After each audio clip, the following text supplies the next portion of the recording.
Aujourd'hui, on est dans ce que l'on appelle la mondialisation, la concurrence internationale, les délocalisations.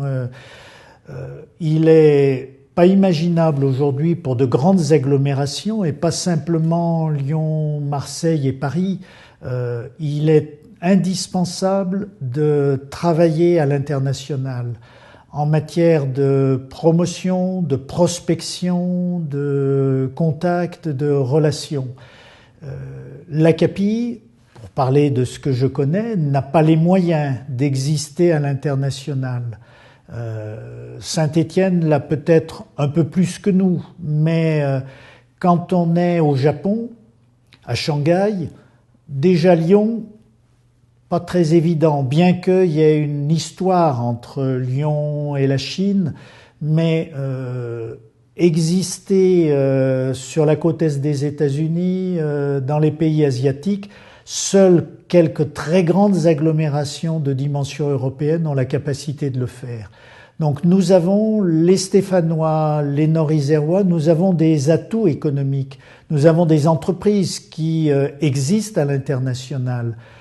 Notre responsabilité, c'est de les accompagner, c'est de développer des filières en nouant des partenariats, des joint ventures au niveau international.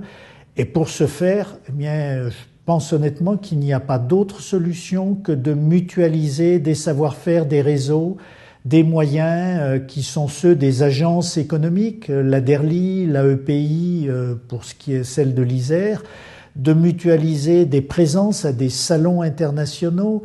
Nous avons représenté les uns et les autres la métropole lyonnaise à Shanghai. J'y ai participé pendant une semaine pour représenter l'ensemble des savoir-faire de la métropole lyonnaise dans le domaine de la construction durable. Ça veut dire une échelle métropolitaine, ça veut dire avoir un territoire qui soit suffisamment élargi pour avoir notamment une offre, par exemple foncière, qui soit suffisante pour accueillir des grands projets, pour avoir aussi un nombre d'habitants et un nombre d'emplois, un bassin d'emploi, un bassin de vie qui soit suffisant. Alors on dit entre 2,5 millions, 3 millions d'habitants. Pourquoi on dit ça? Parce que grosso modo, le travail que nous avons entamé aujourd'hui avec les pays viennois, avec Métropole, avec Saint-Étienne Métropole, avec la CAPI, donc l'île d'Abo, les portes de l'Isère plus exactement, on arrive à peu ou prou ces 2,5, 3 millions d'habitants. Donc ça, c'est la première nécessité, c'est d'avoir cette taille critique pour pouvoir être en concurrence, finalement, en bonne concurrence avec des métropoles européennes. Ça veut dire derrière des entreprises, ça veut dire derrière aussi du transport, du logement, de la densité urbaine mieux qu'elle n'est aujourd'hui, et donc d'être vraiment dans une vraie concurrence avec des métropoles européennes qui sont, que vous connaissez, qu'elles soient en Allemagne, en Italie ou en Espagne. L'atout d'une métropole telle que Lyon, Saint-Étienne, Nord-Isère, globalement, donc autour de la grande région lyonnaise, c'est de pouvoir constituer une taille critique suffisante. Sans cette complémentarité, cette interaction de l'ensemble de ces territoires, on est sans doute, tout le monde le reconnaît, un peu en dessous de la taille critique pour la seule agglomération du Grand Lyon. La taille critique, ça veut dire la capacité de rayonner, une capacité de rayonner suffisante au niveau international pour être visible, attirer de nouvelles créations d'entreprises, de nouvelles implantations et finalement faire croître les potentialités productives, que ce soit dans le secteur industriel ou dans le secteur tertiaire, de l'agglomération.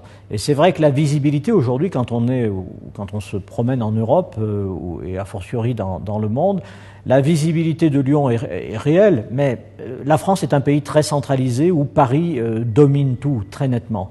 Et l'émergence de grandes métropoles à vocation européenne dans les régions est un enjeu pour notre région, mais aussi pour notre pays. Le même problème se pose dans les autres grandes régions françaises. Donc il faut avoir ceci en tête pour dire que nous ne voulons pas rechercher la taille pour la taille, mais parce que c'est une condition de l'attractivité aujourd'hui au niveau européen.